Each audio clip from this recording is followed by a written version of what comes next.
کیا اللہ کی زمین میں اتنی وسعت نہیں ہے کہ جہاں پہ تیرے اوپر ظلم جبر ستم ہو رہا ہے، جہاں پہ تیرے لیے دین کے اوپر عمل کرنا مشکل ہو رہا ہے، تو وہ جگہ چھوڑ دے؟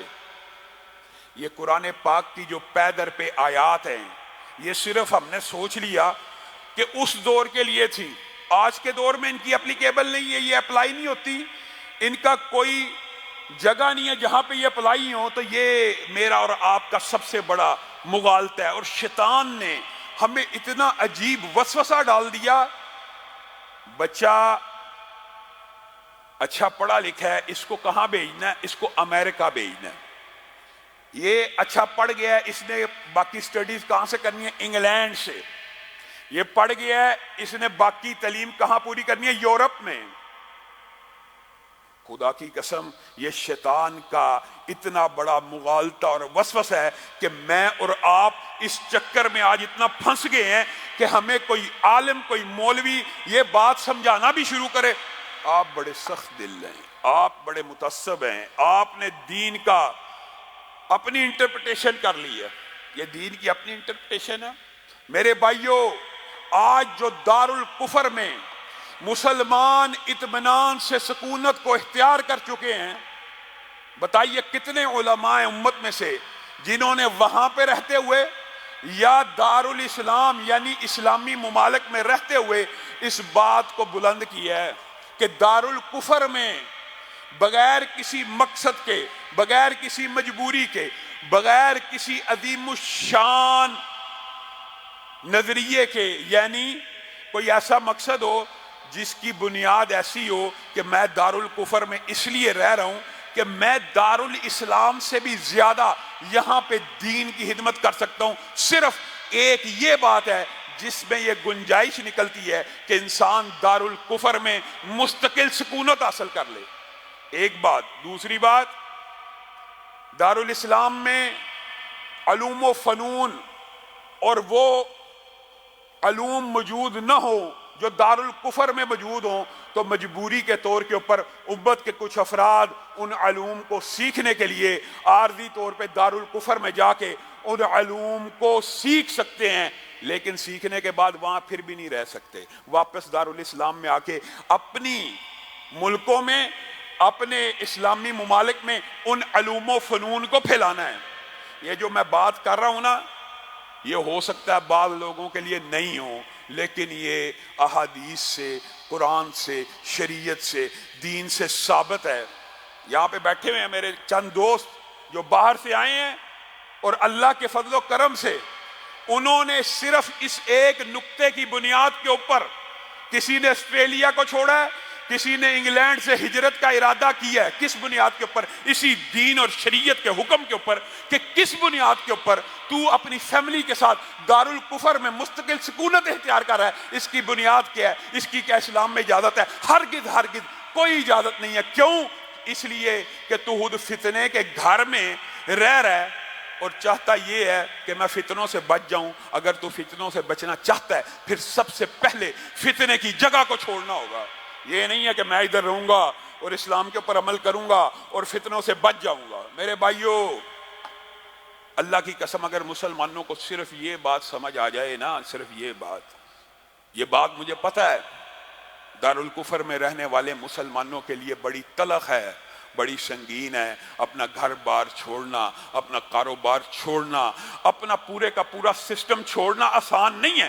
اسی لیے قرآن پاک میں ہجرت کے اتنے فضائل اور احادیث میں ہجرت کی اتنی باتیں بیان ہوئی ہیں۔ اللہ تعالیٰ ایک جگہ پہ آ کے کیا اٹھا قرآن پاک میں؟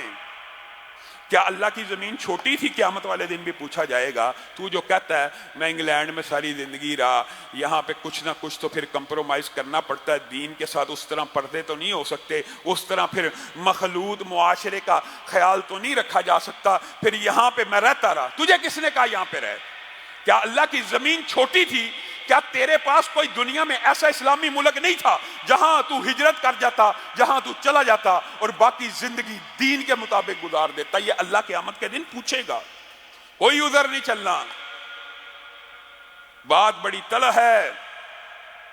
محمد علی جناح نے جس وقت پاکستان کو بنایا تھا نا، اس وقت علماء نے ہجرت کے فضائل، مناقب اور یہ باتیں بیان کی تھی جس کی وجہ سے ہندوستان سے بہت سے مسلمانوں نے ہجرت کی جو وہاں پہ رہ گئے۔ آج ان سے بھی سوال کرنے کی ضرورت ہے۔ آپ جس بنیاد کے اوپر وہاں پہ رکے تھے کہ ہم یہاں پہ اپنی کھوئی ہوئی اسلامی سلطنت کو واپس حاصل کریں گے، آپ نے 70 سال میں کیا جد و جہد کی ہے؟ اور اگر آپ جد و جہد ہی منظم کرنے میں کامیاب نہیں ہو سکے تو آپ نے دارالکفر میں جو مستقل سکونت اختیار کی، اور میرے بھائیوں یہ جو فتوے ہوتے ہیں نا، ہر دور میں ہر قسم کے علماء موجود ہوتے ہیں، آج آپ ان کے فتووں پہ مطمئن ہو کے دارالکفر میں بیٹھے ہوئے ہیں۔ مسلمان کے لیے زندگی یا دارالاسلام میں ہے، اور امن کے ساتھ دین کو گزارنے کے ساتھ اور مظلوموں کی مدد کرنے کی جذبے کے ساتھ پوری زندگی یا دارالاسلام میں مسلمان گزارے گا، اور اگر دارالکفر میں گزارے گا، ہاں جس نے نوٹ کرنا نوٹ کر لے، اگر دارالکفر میں گزارے گا تو صرف ایک نیت کے ساتھ گزارے گا کہ ایک وقت آئے گا اس دارالکفر کو میں دارالاسلام میں بدلنے کے لیے اپنا خون پیش کروں گا، اپنی جان پیش کروں گا۔ اس کے علاوہ دارالکفر میں مسلمان کو رہنے کی اجازت نہیں ہے۔ یہ بات ضمنی طور پہ آئی ہے تو کہہ دیتا ہوں میرے بھائیوں، اگر صرف ایک دلیل ہی کافی ہے، اگر بات سمجھ میں آ جائے، ام القریٰ، خانہ کعبہ، مقام ابراہیم، حجر اسود، اگر اتنے عظیم الشان بیت اللہ کو صرف اس بنیاد پہ چھوڑا جائے گا کہ یہاں پہ اسلام کی حکومت قائم نہیں ہو رہی اور یہاں سے ہجرت کر لی جائے گی، تو ہندوستان، امریکہ، یورپ، برطانیہ کی اس خانہ کعبہ کے سامنے کیا اہمیت ہے؟ خانہ کعبہ میں بھی نہیں رہا جائے گا اگر وہاں پہ اسلامی حکومت کا قیام مشکل ہو جائے گا، وہاں پہ بھی نہیں رہا جائے گا۔ صحابہ نے مکہ کو چھوڑا ہے، تم سے امریکہ، انگلینڈ اور یورپ اور ہندوستان میں کروڑوں مسلمان آج نہیں چھوڑا جا رہا، نہیں چھوڑا جا رہا۔ اس لیے ہجرت کی فضیلتیں ہیں، اس لیے ہجرت کے مناقب ہیں، اس لیے ہجرت کے فضائل ہیں، کیونکہ اپنا وطن چھوڑنا میرے بھائیوں آسان نہیں ہوتا۔ آج ہندوستان کا مسلمان، میں تو پاکستان کا چلو ایک دینی طالب علم ہوں، تو پاکستانی ہونے کے ناطے آج ان کو ہماری باتیں اس لیے سمجھ نہیں آتی، لیکن اگر وہ دین کا مطالعہ کریں تو بتائیں، وہ ہندوستان کو اب نئی اصطلاح میں علماء نے فتوی دی، دارالامن ہے، معاذ اللہ۔ دارالکفر اور دارالاسلام کے مابین ایک نئی اصطلاح ایجاد کر لی گئی ہے کہ جہاں دارالامن ہے یہاں پہ رہنا کھینچتان کے طویلیں کر کرا کے۔ کیا مکہ کے اندر بعض صحابہ کے لیے دارالامن نہیں تھا؟ تھا، مکہ کے اندر بھی دارالامن تھا، اگر تم جس کو دارالامن کہتے ہو۔ بعض صحابہ کا خاندان اتنے ہے تھے کہ جن کے اوپر ظلم نہیں تھا ہو سکتا، جن کے اوپر تشدد نہیں تھا ہو سکتا، جن کے اوپر جبر نہیں تھا ہو سکتا، تو پھر انہوں نے کیوں ہجرت کی؟ پھر رسول اللہ نے جب کہا میں ہجرت دیکھ رہا ہوں تو مکہ کا سب سے جری نوجوان، میں نے ایک ایسی زمین دیکھی ہے جو دو پہاڑوں کے مابین ہے، سیاہ پتھروں والی ہے، کھجوروں والی ہے، مجھے دکھا دی گئی ہے، وہ ہم سب کی ہجرت گاہ ہے۔ تو مکہ کا سب سے جری نوجوان کون ہے؟ حضرت عمر۔ ان کو ضرورت ہے ایسی ہجرت کی؟ بتائیے، یہ کس نے مغالطہ ڈال دیا؟ اللہ کی قسم بات بتا دینی چاہیے، کسی نے ماننا مان لے، نہیں ماننا اس کی مرضی ہے۔ دارالکفر میں یوں مستقل سکونت اختیار کرنا کہ ساتھ ساتھ پشتیں وہیں پہ رہیں گی، ان کے دین کا بیڑا غرق اور جنازہ دوسری تیسری نسل میں نکل آتا ہے۔ کیوں؟ انسان کا اپنے معاشرے کے، جو انسان جس جگہ پہ رہتا ہے، جس ماحول میں رہتا ہے، یہ ہو نہیں سکتا کہ بندہ کوئلے کی کان میں رہے اور کہ کالک نہیں لگنی، بندہ فتنوں کے ملک میں رہے، دارالکفر میں رہے اور کہ نہیں کفر کی کوئی ضرب، کفر کا کوئی ایسا باطل فلسفہ ہماری اولاد کو نہیں لگے گا، یہ مغالطے میں یا دھوکے میں یا اپنے آپ کو دھوکہ دے رہا ہے۔ اللہ کی زمین وسیع ہے، آج بھی وسیع ہے، یہ قرآن کی آیتیں قیامت تک کے لیے ہیں۔ آج بھی جو بندہ جس مرضی دارالکفر میں ہو دارالاسلام کی طرف ہجرت کر سکتا ہے۔ دنیا میں ایسے ممالک موجود ہیں جو ان کو قبول کریں گے، کوئی ایسا ملک نہیں ہے۔ لندن کا بندہ پاکستانی ہو، پاکستان آنا چاہے آ سکتا ہے، لیکن جان بوجھ کے سکونت ہے۔ یورپ والوں نے جان بوجھ کے سکونت اختیار کی ہوئی ہے، امریکہ والوں نے جان بوجھ کے سکونت اختیار کی ہوئی ہے، اور فتوے موجود ہیں۔